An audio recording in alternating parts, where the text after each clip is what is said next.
The broadcast is now starting. All attendees are in listen-only mode. Hello. Hi. Can you hear me? Pa-type na lang kung naririnig niyo ako. Thanks. Great.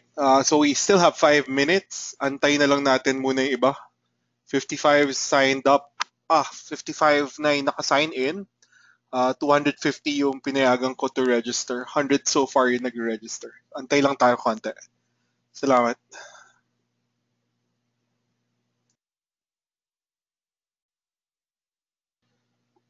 Tara, game para makarami.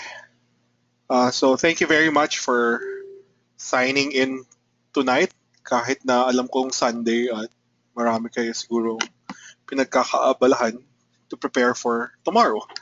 So yesterday was a very significant day for BOH. It's our second year, and I just had to take time off to celebrate our accomplishments, the year we've had. I did not imagine seeing BOH hit 700 uh, in just a little over a year. We started out with 69 in November. So again, it's been a phenomenal run. And I'm very happy that over the past couple of weeks, uh, I can see a lot of you understand how we do things at BOH. It's just unfortunate that the market hasn't been cooperating for you to effectively test what you have been learning from me through my webinars and through your constant interactions with me and Jojo and some of your more senior BOH members. But I think this is also a very opportune time for us since the market is a little bit bearish and falling. So we can use this time to hone up on our ability to plan our trades, which is a very big component of our investment process. And then hopefully, eventually, we get to execute on those plans once the stocks that we've watch listed hit our key support levels. So very exciting talaga. Alternatively, to my mind, I think the best way to apply what you've been learning from me is to slowly get into FX trading, which is a market that you can go both long and short uh, at any at any time. Walang restrictions sa FX as long as you have a view on a particular pair, as long as you have a view on an index that and you can effectively place those view and make bets on pairs and on the index. I'll talk more about that in a little while.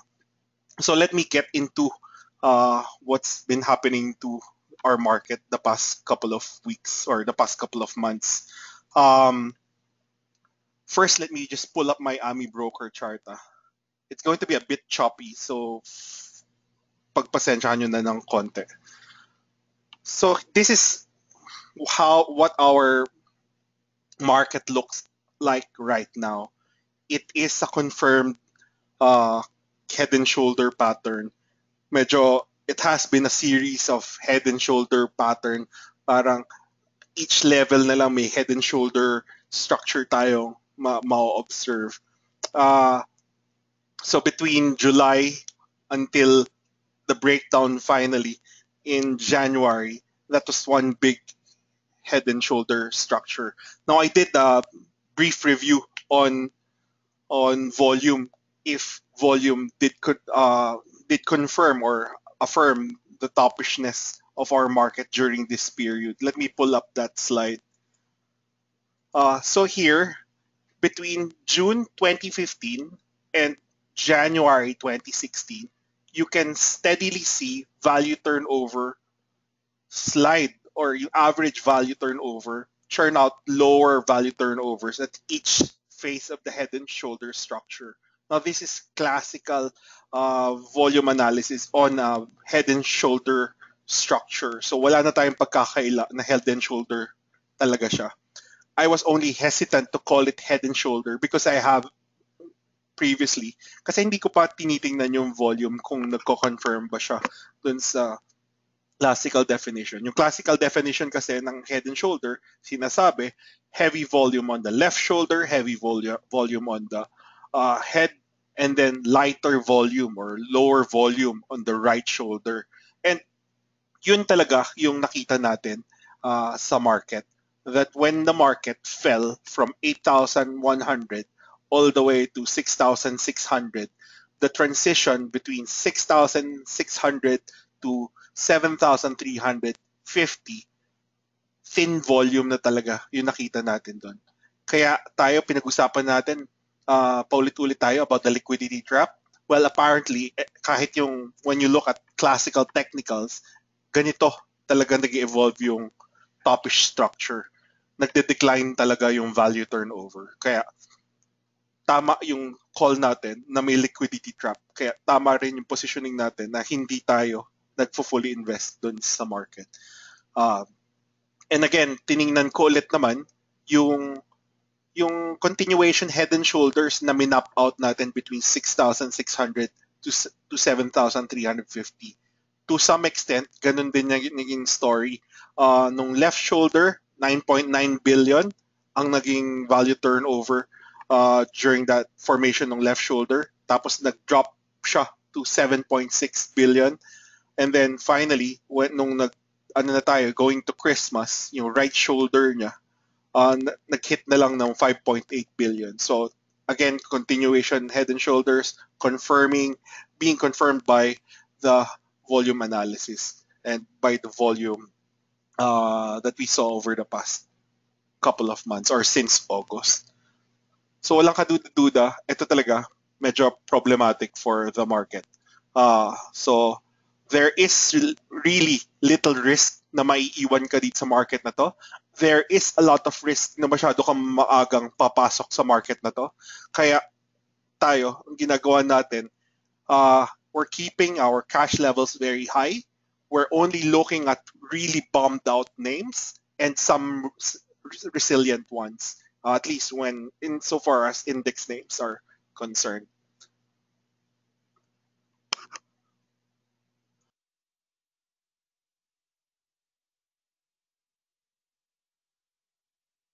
Where does that bring us now? Here, I wanted to highlight to you guys that the effective range for the market is between 5889 and 6957. I've already repeatedly highlighted that midpoint resistance or key level is 6423. Bullish above, bearish below. And right now we're dead smack in that midpoint, which is why we're not committing to this market just yet. At some point, we're going to move below 6423. The ideal stop for most of you, if you bought 2 days ago, 3 days ago, is at 6322. If you see the market break 6322, don't expect support until we hit 6156.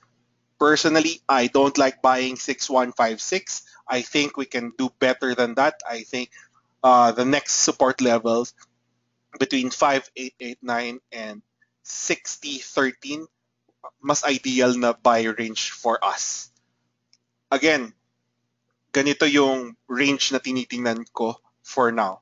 Now, let's assume for the moment na umabot nga tayo sa 5889, 6013, up to hanggang saan lang tayo mag-trade out nun sa range na to. If you look at the daily chart of the PComp, you will see that there is gap near or a daily gap near 6,600 nung nag-breakdown yung head and shoulder talaga completely below 6,600. My sense, bago pa may gawin yung market natin na transition, either bullish transition or bearish transition, it needs to fill that gap first. That's my take on this. Na hindi siya basta-basta magbe-break below 5,890 kung bearish man tayo. Hindi rin tayo iiwanan ng market Basta-basta kung mag-rebound nga man siya at umakyat siya ulit sa 6,600. Until we get a catalyst, whether locally or externally, my assumption will remain that 5,889 will hold, at least until we see the gap resistance at 6,600 is closed. Pag na-close na yung 6,600 na gap resistance, doon na tayo mag-iisip ulit kung paano natin aatakihin yung range. Obviously, we're not going to buy 6,000 again. We're also not going to buy 6,400. Either it closes the gap at 6,600 and forms a higher low near 6,322, or yung susunod na buy natin ulit dito sa market na to will be above 6,957 na, just to be safe. So ulitin ko, pag nag-close na yung gap at 6,600, ang next decision points na tinitingnan natin ay 6,322. Pag nag-pull back after nung 6,600, we're not going to buy 6,000 again if we break below 6,322 after a gap closure at 6,600. I'll explain later why. So I hope this is clear. My view right now, 5,889 to 6,957, yung effective range resistance natin. We should buy close to 6,000, stop below 5,889, sell as close to 6,600, and we will buy again only if we get above 6,957, which is a very low probability event at this point, given what's happening externally. What I wanted to highlight again are the opportunities in index names. Yung index names kasi na tinitingnan natin, let me just pull up my model. We're looking at Meralco as a defensive play. I am looking at EMP and LTG. I am a bit concerned by the price action in EMP kasi kahit na solid siya relative to the rest of the index names, ang problema ko sa kanya tuwing nagkakaroon ng gap ng down day at masyadong malaki na yung binagsak ng ibang mga index names, EMP has this tendency to play catch up with the rest of the index names that have fallen sharply. So yun yung main concern ko for EMP. I like it, I like the structure, but I don't like that it cannot preserve its defensive stature, at least yung defensiveness na nakita ko earlier on in the year, hindi ko siya nakikita this time around. Ganon din kay LTG. LTG, solid technical, solid yung support levels niya. It's still holding above 1366. My problem with LTG is that it can slip to 1264 if 1366 gets taken out. Nagkakaroon ng ganung ng catch up kaya very wary ako dun kay LTG at saka EMP. I like Meralco better at this point. I think it's behaving exactly as it should as a defensive play. So let's continue to watch how it trades near support levels. Kasi medyo malakas si Meralco and trading near 321 resistance again. So I won't buy Meralco at these levels kasi malapit na siya sa 321, sa mga 314 if I remember yung level close niya nung Friday. But I am going to continue watching Meralco as a trade and as a defensive play. Dun sa mga bombed out ones, I have only checked yung chart ni Bloom. I am convinced that we will be able to trade Bloom near $2. Kawawa na lang si Razon, pero good for us. I want us to watch that name. I'm also watching Globe. If we can get Globe near 1540 or 1571, pagka tama yung naging price action ni Globe, then we should be able to trade Globe between 1540 to 1791. That's my thinking. Picor is another name that I'm very bullish on, not at current levels, but at 5. You know that already. You've seen my chart on Picor. I've had this high conviction sell call on Picor for the longest time. Last Friday, it finally broke 579, so I'm excited about this. I would like us to watch how it trades between 510 and 544. And and hopefully by the time it hits 510, oil would have bottomed out. Now, if for some reason Picor overshoots 510, then let's hold off taking on the trade. I will only take the trade on Picor if it stabilizes above 510. So again, Picor, one name that we should be watching. AGI, probably not at current levels. It just broke below 15. I'd like to see it below 1320. If we can see it below 1320, then this one will again be a trading candidate for us. For especially as we close this or as we approach the 6,000 level. Meg, I don't like Meg at all. I think all property names should be avoided. Even kahit na nakita natin na sila pa rin yung naging go-to move ng market. Kasi, di ba, nag-bottom out tayo recently sa 6288 and over the next 2 days after nung bottoming out na yun or nung drop natin sa 6288, parang mga naka-jutes itong Mega World, Ali, SMPH. They were the first of their support lines and trying to close their gaps. Yung next pullback sa Meg, I will not buy it until I see it trade at $3. Ganun tayo. We never buy prices at the same level. Medyo ganun lang talaga yung framework ko when thinking about things. Sa mga bangko, I only like BPI. I think it's going to be it's a solid name. And nakita naman natin kung paano siya mag-trade the past couple of days. Hindi man siya umaangat ng malayong-malayo sa ibang mga bangko, pero at least hindi siya bumabagsak. I would yung BDO, may sobrang avoid ako dyan sa BDO na yan. I think we can pick it up near 85, especially if it breaks 95.35. BDO closed Friday nasa 98 pesos. The rest of the names, wala akong masyadong interesado kasi mga nasa gitna ng model natin yan. So wala akong pakialam doon sa mga pangalan na yon. Siguro kung meron man akong tinitingnan na pangalan na gusto ko talagang malaglag ng malaki, DMC at saka URC pa. I've already posted my view on URC. I think URC is going to hit 136 over the next couple of weeks, especially if it breaks 162.50. It's a crowded trade. It's been a favorite by everyone who's been on this bull market.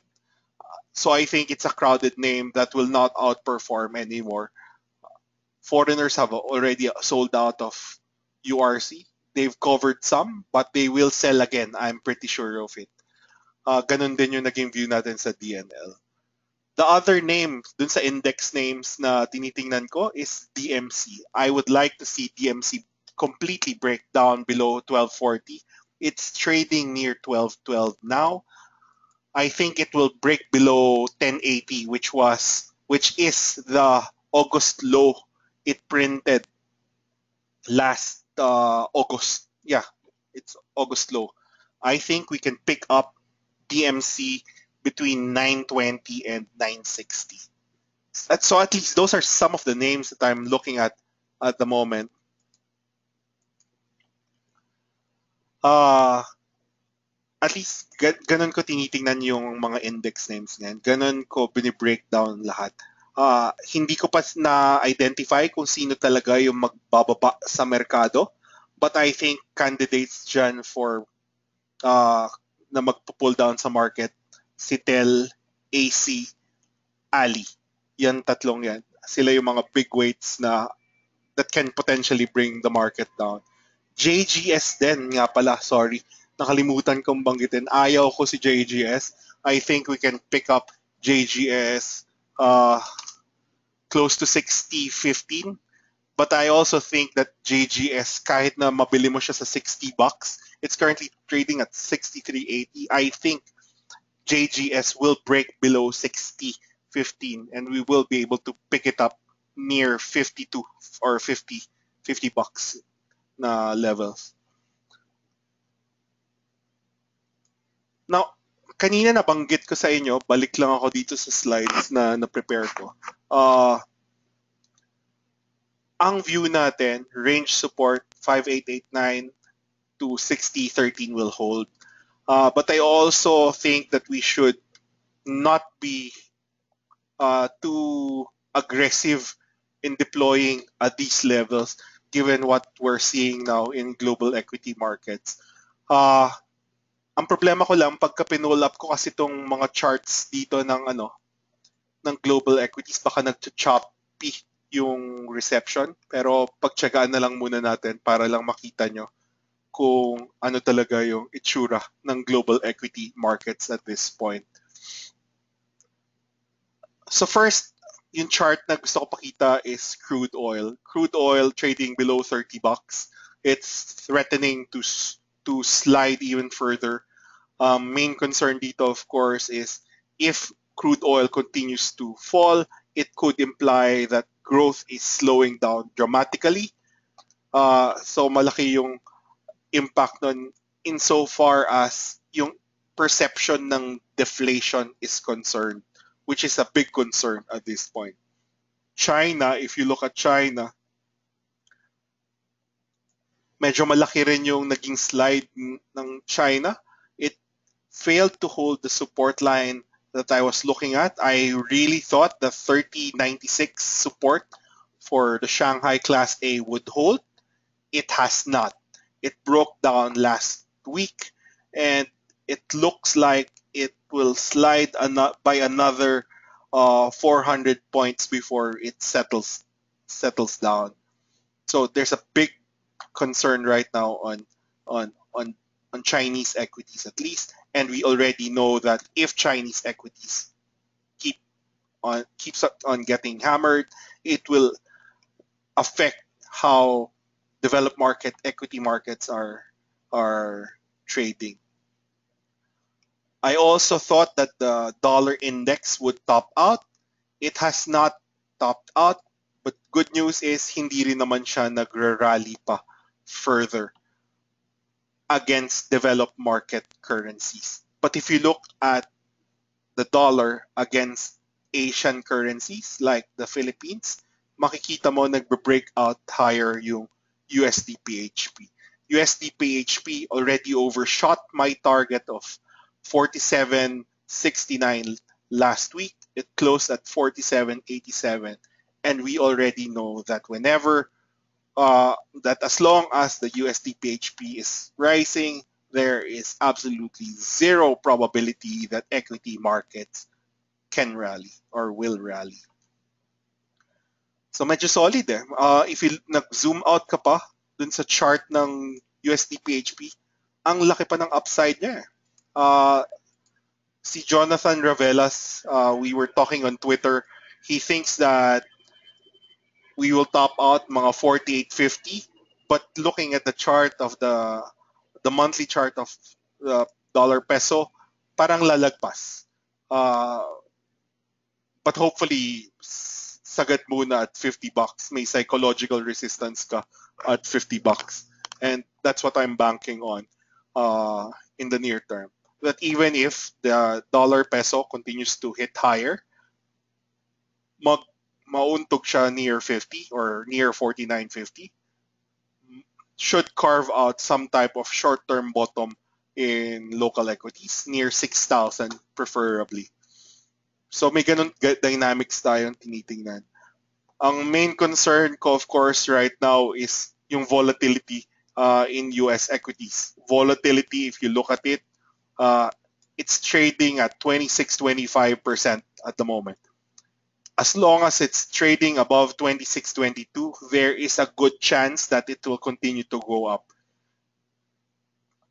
Right now, my sense, VIX can hit 40%, and that's going to wreak havoc across equity markets all over. Right now, pag tiningnan mo yung US equities, medyo malaki talaga yung downside pa niya kahit na near-term oversold na siya. This is the Dow. Let me pull up the Dow. Wait. No, the SPX. Let me pull up the SPX. This is the monthly chart of the SPX. So, very little chance na makaka-recover itong SPX kahit na near range support siya. Actually, it's below range support. Yun yung malaking problema kay SPX. It's near-term oversold, so it can potentially test 1925, but there is very little chance that it can do more than a bounce to test 1925. Now, let's assume that the US equities will continue to tank, as I expect it will. Downside risk for S&P, mukhang talagang lulusot below August lows itong US equities. Medyo nagpapatong-patong kasi yung concern eh. Alam mo na so yung downside risk na tinitingnan ko immediately mga 1724. But even that is a bit conservative. Again, maraming mga problema si US equities at this point, both technicals and fundamentals. We already know that the Fed hiked into a slowdown, that they were just looking at employment as yung key variable nila for making that rate hike decision. But everything else, if you look at US economic data, medyo olats. And the risk now for the US market is it slips into a recession. The other risk is political. Donald Trump getting a lot of traction on the polls. And this guy has been a bit crazy, talking smack about China and how he's going to adopt this protectionist stance for the US. Now that's just going to kill not just US growth but China's growth. So dapat talaga matakot ang China pag nanalo tong si Donald Trump. But I digress. The point here is more downside to up for US equities. And as we all know, I have yet to run my correlation study between S&P and Philippine markets and emerging markets. But in our experience, if US equities are falling, most likely magkakascade yung risk-off mood across developed markets, across emerging markets. Good news, safe haven, US Treasuries, 10 years, kahit na nag-hike si Fed, it has fallen from mga 235 handle, it's down to 2.01%. So imagine that, nag-hike si Fed, yet long-term interest rates are falling. So what does that tell you? It tells you that investors are convinced that growth is slowing down. So walang risk of inflation picking up. Kaya yun yung nire-reflect nila. So safe haven at this point, US Treasuries. The other safe haven at this point is gold. Gold is basing out. It's still struggling to take back 1100. But if it can take out 1100 in February, then it should test 1160 again. So baka may opportunity, may short-term opportunity to trade gold as a safe haven play. Total naman, if you look at the monthly chart ni gold, very little downside given ganitong structure ni gold. Makikita nyo, December candle, siya na yung nag-form ng reversal candle mo at pinatungan na lang yun. So, gold bullish as long as it stays above 1059. Right now, I thought LC would react positively to the bump up in gold prices, pero lumusot pa siya dun sa range support ko. So I will look at Philex instead. Philex, I want to look at Philex near, Philex is trading at near 392 na pala. It needs to hold 392. If it can hold 392, then Felix should be a candidate for a bounce. Again, all about 392. So let's watch Felix. It closed Friday at $4. So those are some of the things that are driving my thinking at this point. We are in a range. We know the range levels, but we also know that global equity markets are falling.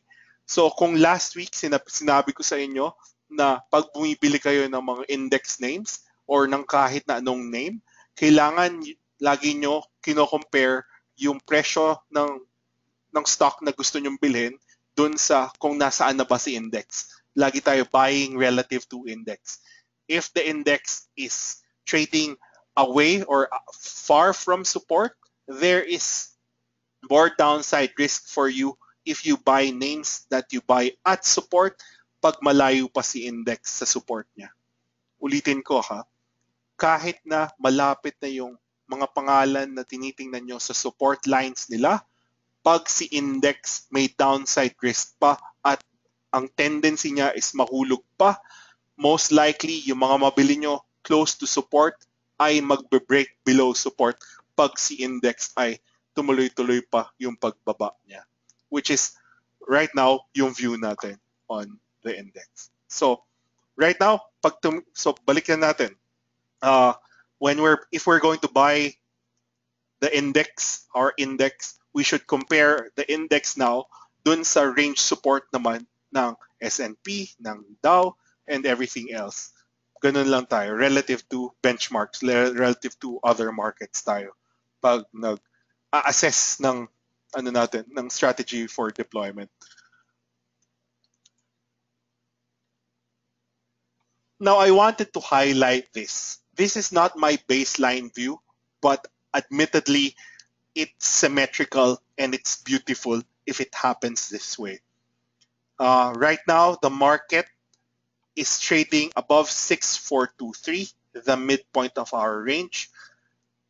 The range support natin nasa 5889. So effectively, ang buy levels natin is between 5889 and 6030. We get that already.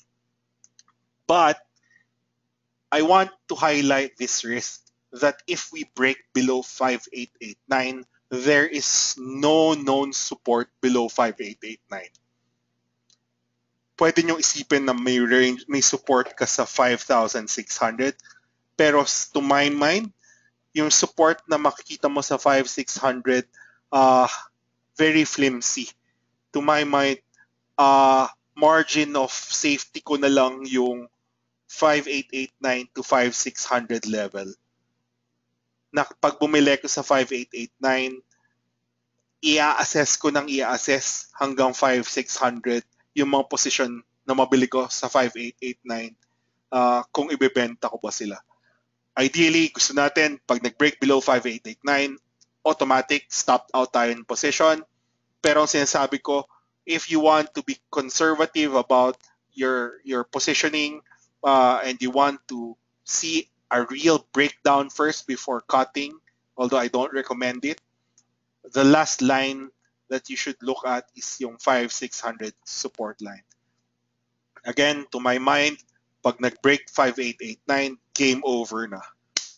Game over siya in the sense na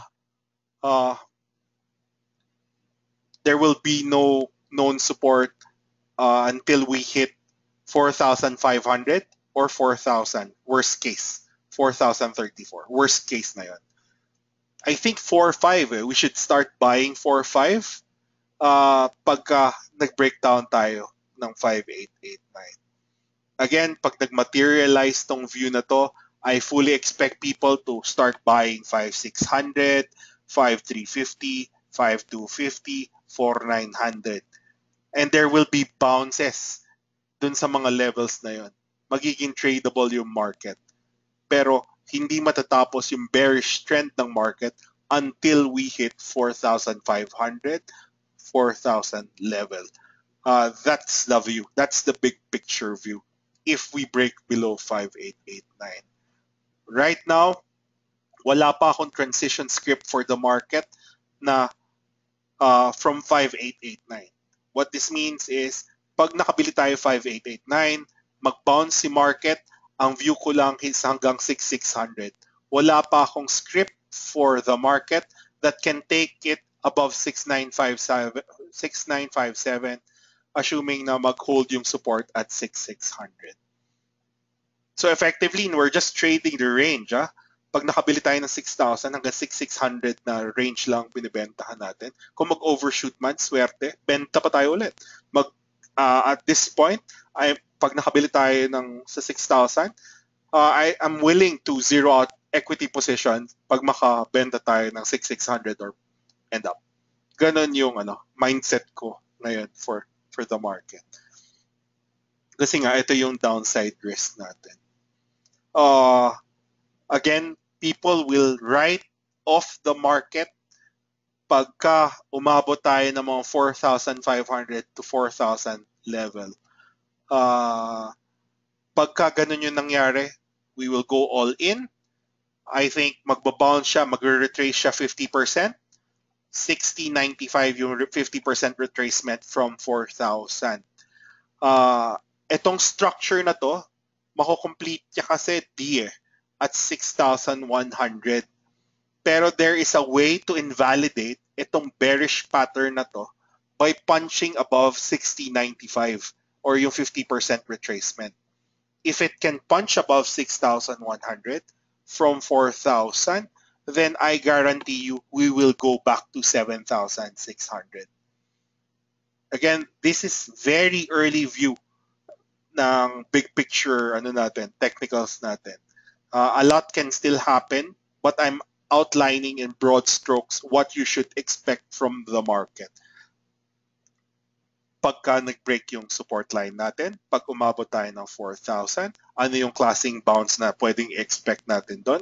Tapos kung ano yung kailangan gawin ng market para bumalik sa 7,600.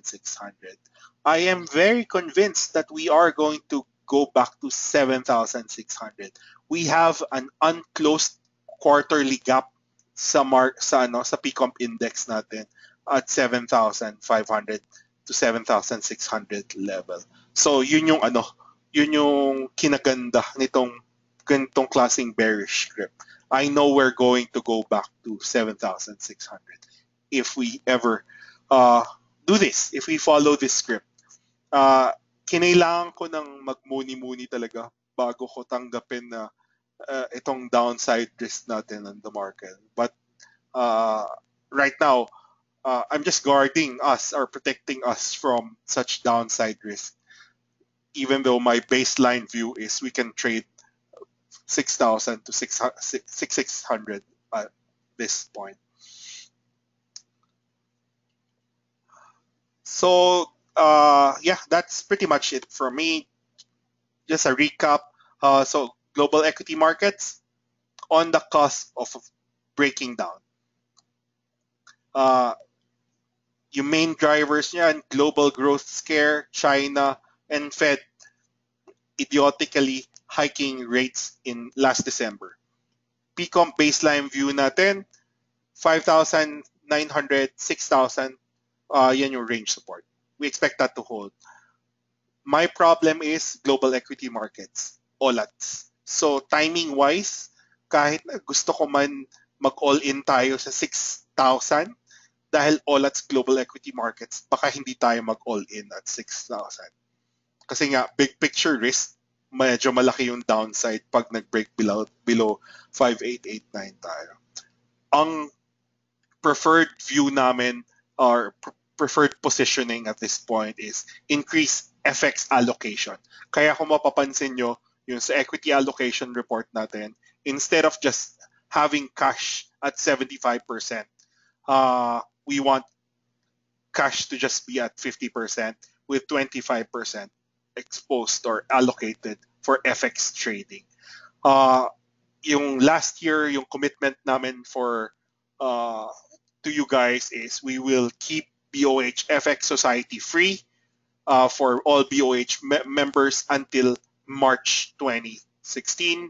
We are going to extend this even though we are going to go full blast on our FX trade support activities this year or in the next couple of weeks.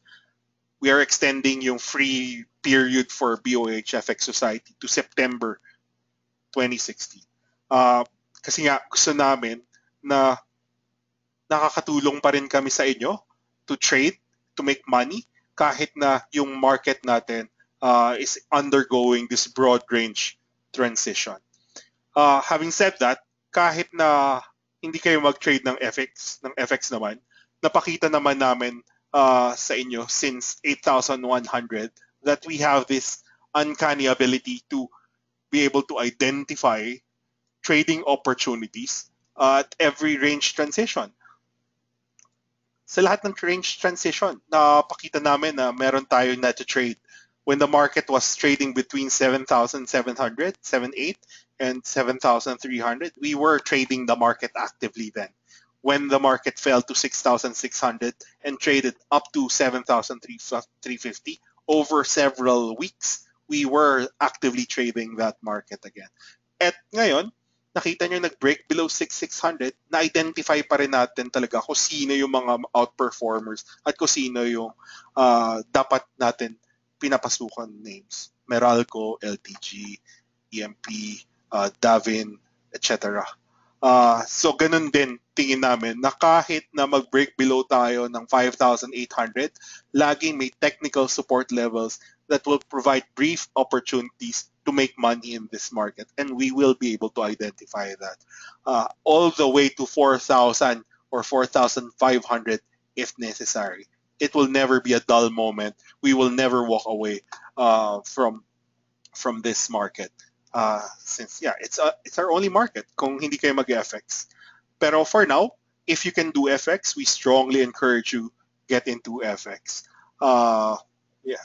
If you plano namin by February, we'll try to fly in Paul Familiaran again from FXCM. We just need a date from you guys na weekday kasi gusto ni Paul active yung market, open yung market para ma-demonstrate niya talaga sa inyo yung mga nuances ng FX trading. Minimum class size lang naman at target namin for such an event, mga 30. If we can get 30 people and yung 30 na magsa-sign up na yon will put up $1,000 in their FXCM account, pwede na natin i-go yung activity na yon. If after the seminar you decide FX is not for you, just pull out your 1,000. No big deal, no problem. So there. So again, yung big opportunities we think this year will be in the FX space.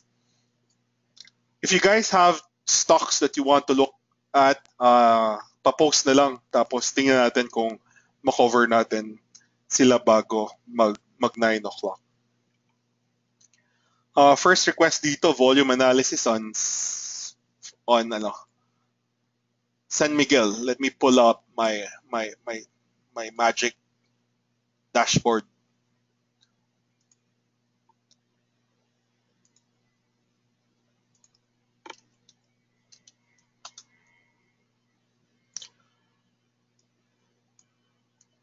So here, well,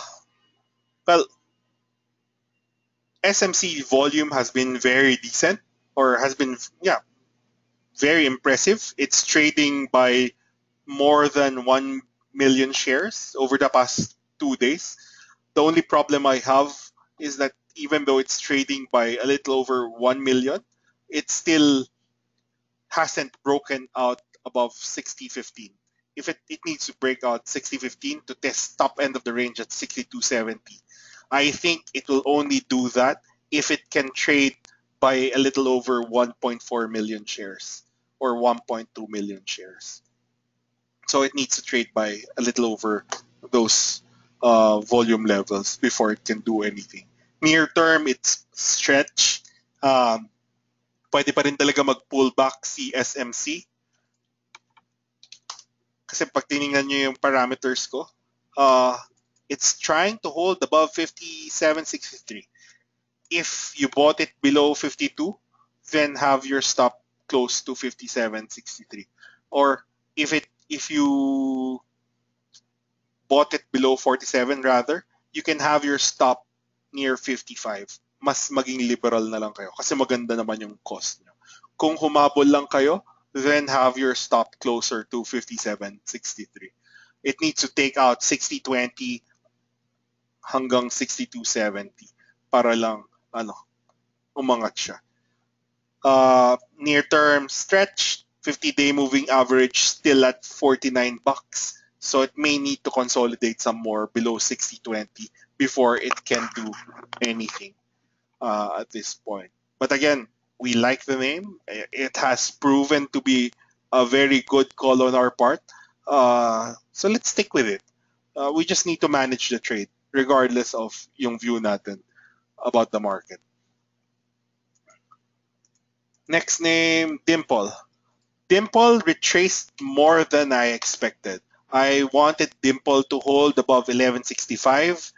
Instead, it broke below 1165, traded as low as 11. It's now trading back above 1165.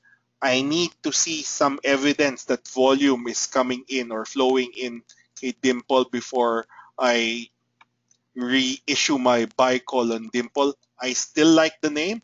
I'm just having problems with yung liquidity ni Dimple. Kasi kahit nung na-recover na niya yung 1165 level, volume has been below 240,000 shares. I want to see volume to trade by more than 240,000 shares. It will only break out of its trading range if it can print 12 point if it can print mga 684,000 shares above 1293. Breakout point for Dimple, 1293. I will continue to monitor this name. I like the name. I like the structure.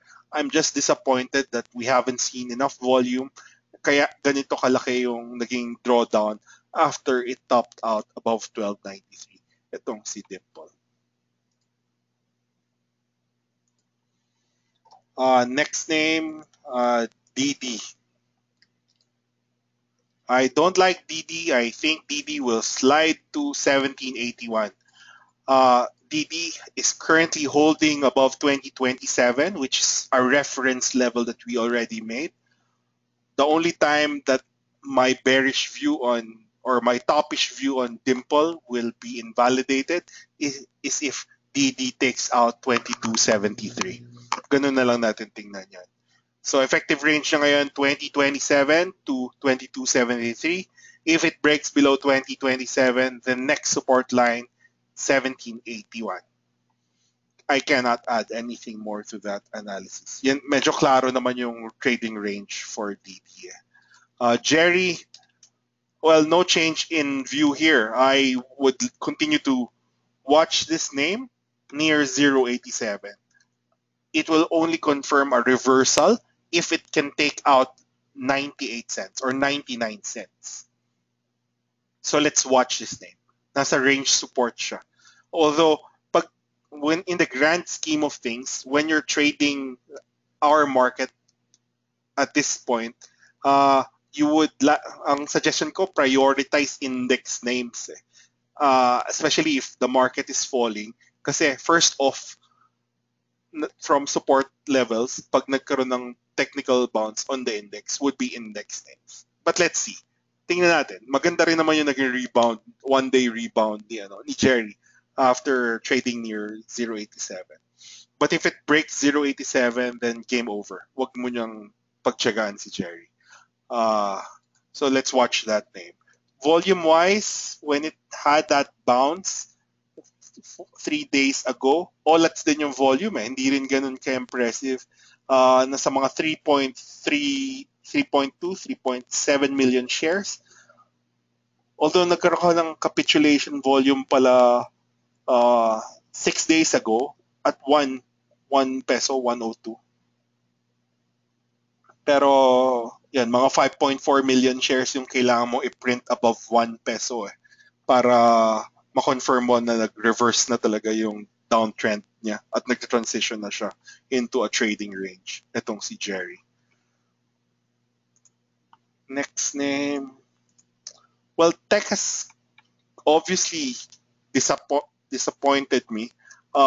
It's currently trading 1884, but what I like about tech at this point is kahit na below 1884 siya, hindi pa rin ganun nagtuloy-tuloy yung breakdown niya. So if you see tech start testing yung ano niya, yung 1884 range resistance niya, and then it takes it back, then it's a good buy again. So right now, ang inintay ko kay tech, mag-test siya ng ganito, and then eventually mag-transition siya in this manner. Yan na yung pinaka view kay tech kung kailan ako magiging bullish sa kanya ulit. Because it's trading below my 1884 key level. So I'll watch it. I'm still bullish on tech, but I'm disappointed that it's trading below 1884. Ano ba yung volume niya below 1884? Good news. Olat's volume the past 2 days. Wait.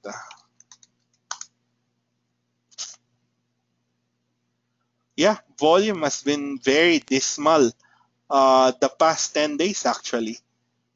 Especially if you compare that to yung mga may days na may crosses kay tech.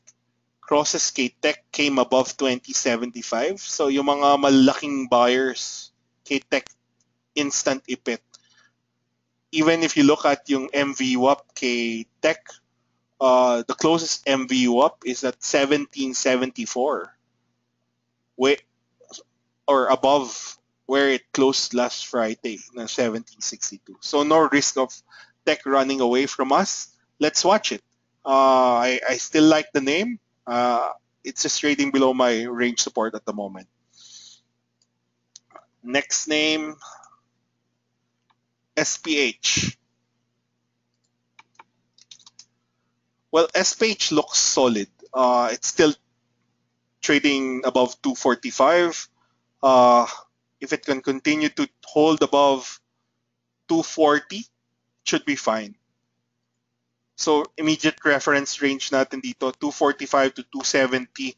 We know that 270 is the top end of the range. If it can take out 270, then it's good. If it breaks below 240, then we'll get 221 again. No known support below 245 or below 240. Pinaka next known support niya 221. So let's watch this. It's trading near highs. It looks solid, even across multiple time frames.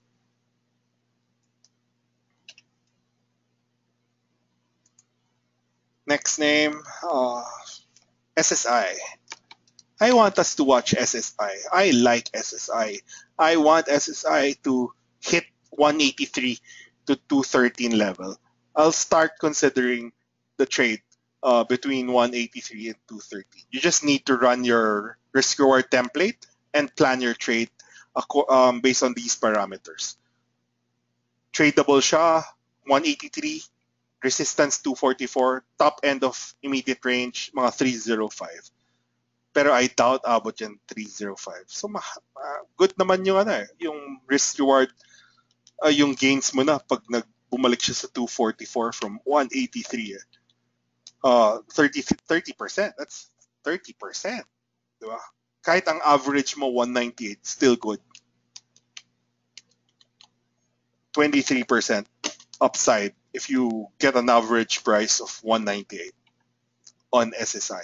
So I like it. Even if you look at my model, it's one of the names that I'm looking at dun sa non-index space. SSI, MCP, Philex, LR hindi pa siguro, Nickel gusto ko, DNL ayaw ko. Dun sa mga bombed out ones. Dito kasi sa dun sa mga leaders ng non-index names, MWC lang yung medyo angat sa listahan ko.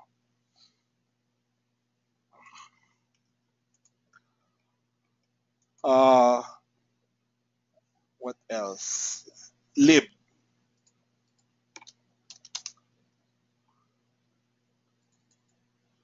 Well, Lib, sa akin topish kasi talaga tong si Lib. Problema ko sa kanya, lahat ng tao alam na tungkol kay Telstra. So it's very difficult for me to see LIB rallying higher. The only thing I like about LIB is pag tinitingnan ko kasi si Tel at nakikita ko si Tel na lalaglag, lagi akong tumatakbo sa chart ni LIB para tingnan kung constructive ba yung volume at saka yung price na nakita ko. Right now, wala. Right now, masyadong matagal na yung sideways consolidation na nangyari kay LIB. If it breaks definitively below 441, we are going to get 403 next kay LIB. If it breaks below 403, we are going to get 325 again. Ganun lang natin i-frame siya. It needs to take out 480 to be bullish again.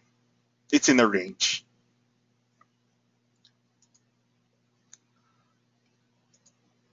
Now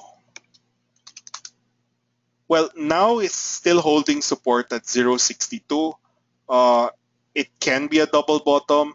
If you look at yung monthly chart ni Now, it's in a holding pattern. It really needs to hold above 262.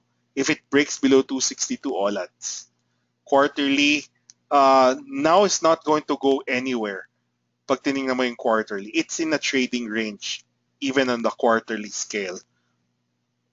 The only time it will break out higher is if it takes out 75 or 73 on our reference range. So no rush to take this trade. Basta alam natin na dapat pinanonood natin siya between 62 and 73. At pwede natin siyang panoorin hanggang March. Na ganyan lang ang takbo niya. No risk of Now running away from us. Last two names, Brown. Brown is trading at near support. It's yung support range natin for Brown 0.58 must not break below 0.58, otherwise problematic siya ulit. Effective range for Brown 0.58 to 0.75. No risk of Brown running away from us until it breaks back above 0.75. Sobrang nipis ng volume kay Brown when it broke below 75. That can be bullish in the sense na maluwag between 58 and 75. But we have yet to see real buyers step in to try to catch yung mga nasa stop out ng mga retail on this trade. Again, disappointed ako dito sa name na to. I did not expect it to break below 81, but it is what it is. So let's just wait for it to consolidate in a more definitive manner between 58 and 75 before we consider the trade again. I would like us to continue to have this on our watch list. Last name, FGen. FGen, useless. Wag nyo nang tingnan yan. Next known support, 1774. I don't think it'll outperform even if it hits 1774. But if you want to take the trade, take it 1774. Sell us close to 2112. I will only be interested in FGen if it's trading below 1774 or close to 1435. Okay, sige, may last name pa dito. Davin. I've already said that I'm bullish on Davin. I already outlined previously that I think na si Davin can take out 259. Pinakita ko na rin sa inyo na ganito yung nakita kong transition structure sa kanya. So, hopefully, ganyan yung mangyari sa kanya. Itong ganitong structure na pinakita ko ngayon will continue to be valid as long as it's above 177. Para lang yung to set na kung kailan ma-invalidate yung ganitong view. But if you're managing your trade, you need to adjust your stop to 198 already. Next resistance above 198 is 218. If it can take out 218, then 259 next. Ganun lang kasimple yung trade na to. Meron kang gap up last Friday, so that can be your short-term support. Again, you need to manage your trade at 198 kasi sayang naman kung ibabalik mo lang din yung 10% gain niya last Friday, di ba? So manage it. We've been constructive on the name since 160. Nothing to add. It has held above 177 since breaking out above 177. So nothing to add there. Volume-wise, ano bang dapat tingnan natin kay Davin? Let me check. Hindi ko pa nakita yung volume niya. So last Friday, maganda yung volume. Largest in 10 days, yung 17 million shares printed. What you'd like to see from Davin is what you'd like to see is it continues to print mga 8.3 million shares moving forward. If it can print that, then you're good. It should be able to take out 218. I would start selling Davin if it starts printing between 19 to 26 million shares, regardless kung nasan pa yung presyo niya. Kasi pag 19 to 26 million shares na yung piniprint niya, short-term overbought na siya kahit saan pa mangyari siya within our trading range. Alright? Maraming salamat. I hope may napulot kayo. I hope you guys get to prepare dun sa for the market na nitong darating na linggo. Thank you again. Maraming salamat. Sige. Grabe, full house tayo. 100 names. First time in a while. Thank you.